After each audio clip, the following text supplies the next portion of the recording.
السلام علیکم ورحمۃ اللہ وبرکاتہ۔ میرے پیارے بچوں، اب کیسے ہیں؟ بہت ہی اچھا لگتا ہے آپ سے بات کر کے، الحمدللہ۔ آج ہم ایک نئی دعا سیکھیں گے فائدہ مند علم کے لیے۔ چلیے وہ دعا مانگتے ہیں۔ اللہم انی اسألک علما نافعا وعملا متقبلا ورزقا طیبا۔ اے اللہ، میں آپ سے سوال کرتی ہوں یا کرتا ہوں نافع علم کا، فائدہ مند علم کا، اور ایسے عمل کا جو آپ کو قبول ہو، ایسا نیک عمل جو اللہ سبحانہ تعالیٰ کو قبول ہو، اور طیب رزق کا، آمین۔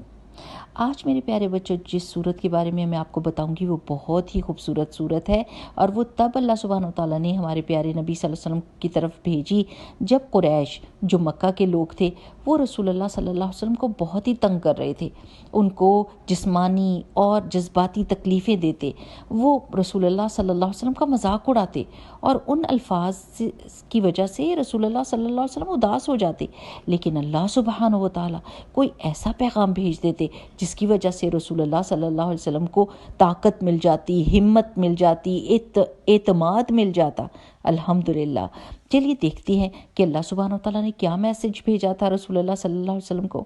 ویسے ایک بات آپ کو پتہ ہونی چاہیے کہ وہ خفیہ پیغامات جو اللہ سبحانہ تعالیٰ اپنے پیغمبر کو بھیجتے ہیں ان کو وحی کہتے ہیں، اور زیادہ تر جبرائیل علیہ السلام اللہ تعالیٰ کے پیغامات لے کر نبیوں کے پاس آتے تھے، اور جبرائیل علیہ السلام سارے فرشتوں کے سردار ہیں۔ چلیے پہلے ہم سورت کا حصہ سن لیتے ہیں 1 سے 4 آیت تک، اور پھر اس کے بارے میں بات کریں گے۔ بسم اللہ الرحمن الرحیم۔ ألم نشرح لك صدرك ووضعنا عنك وزرك الذي أنقض ظهرك ورفعنا لك ذكرك۔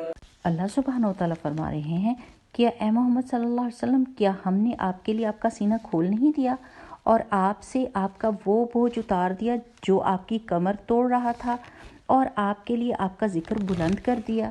اللہ سبحانہ و تعالیٰ محمد رسول اللہ صلی اللہ علیہ وسلم کو یہ اعتماد دے رہے ہیں اور امید دلا رہے ہیں، اور کیسے؟ ان کو ان کی نعمتیں یاد کرا کے کہ اللہ سبحانہ و تعالیٰ نے کون کون سی نعمتیں ان کو دی ہیں۔ اللہ سبحانہ و تعالیٰ نے محمد رسول اللہ صلی اللہ علیہ وسلم کے دل کو اطمینان کیسے دیا؟ اسلام کے ذریعے۔ اسلام ہمیں یہ بتاتا ہے کہ اللہ سبحانہ و تعالیٰ ایک ہمارا رب ہے جو ہماری ساری دعائیں سنتا ہے، ہمیں ہمیشہ مدد کرتا ہے، ہمیں ہماری زندگی کے معاملات میں رہنمائی کرتا ہے۔ اتنا پیارا احساس ہے کہ اللہ سبحانہ و تعالیٰ ہمارے ساتھ ہیں۔ اللہ سبحانہ و تعالیٰ نے فرمایا کہ اللہ سبحانہ و تعالیٰ نے اللہ کے رسول صلی اللہ علیہ وسلم کی کمر سے بوجھ کو ہٹا دیا۔ آپ کو پتہ ہے کہ یہ بوجھ کیا تھا؟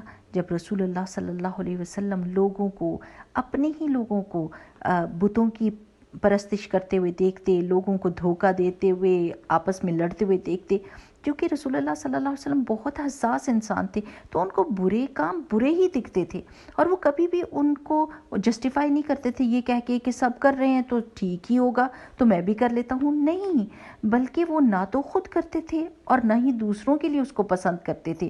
تو اللہ سبحانہ و تعالیٰ نے رسول اللہ صلی اللہ علیہ وسلم کو رہنمائی دی اور یہ بوجھ اٹھا دیا ان کی کندھوں سے، اور پھر اللہ سبحانہ و تعالیٰ نے رسول اللہ صلی اللہ علیہ وسلم کا نام بلند کر دیا۔ اب آپ دیکھیے کہ رسول اللہ صلی اللہ علیہ وسلم کو ہر جگہ پہ کیسے یاد کرتے تھے لوگ، الامین، الصادق کہہ کر، سب سے سچے اور سب سے زیادہ امین۔ اور آج تک رسول اللہ صلی اللہ علیہ وسلم کو ہم اپنی کلمہ شہادہ میں مینشن کرتے ہیں، اشہد ان لا الہ الا اللہ و اشہد ان محمد رسول اللہ۔ جب بھی اذان ہوتی ہے، اور دنیا کے ہر کونے میں ہر وقت میں کوئی نہ کوئی اذان دے رہا ہوتا ہے، کیونکہ ٹائم زون ڈیفرنٹ ہوتے ہیں نا، تو اللہ کے رسول صلی اللہ علیہ وسلم کا نام مینشن ہو رہا ہوتا ہے، اور ہم ہر نماز میں جب تشہد میں بیٹھتے ہیں تو رسول اللہ صلی اللہ علیہ وسلم پہ درود بھیجتے ہیں، اور قیامت تک یہ سلسلہ ایسے ہی جاری رہے گا۔ آپ نے لوگوں کو دیکھا ہوگا بڑے ہی زیادہ تکبر کرتے ہیں کہ دیکھیے ہمارے فالوورز کتنے ہیں فیس بک کے اوپر اور ٹویٹر کے اوپر اور انسٹاگرام کے اوپر، لیکن رسول اللہ صلی اللہ علیہ وسلم کے فالوورز دیکھیں 1.8 بلین لوگ اس وقت دنیا میں موجود ہیں، جب سے رسول اللہ صلی اللہ علیہ وسلم آئے، اور قیامت تک رسول اللہ صلی اللہ علیہ وسلم کا نام ایسے ہی لیا جاتا رہے گا۔ اللہم صلی علی محمد وعلی آل محمد۔ اگلی دفعہ کے لیے اجازت دیں۔ السلام علیکم ورحمۃ اللہ وبرکاتہ۔ سبحانک اللہم وبحمدک، نشہد ان لا الہ الا انت، نستغفرک ونتوب الیک۔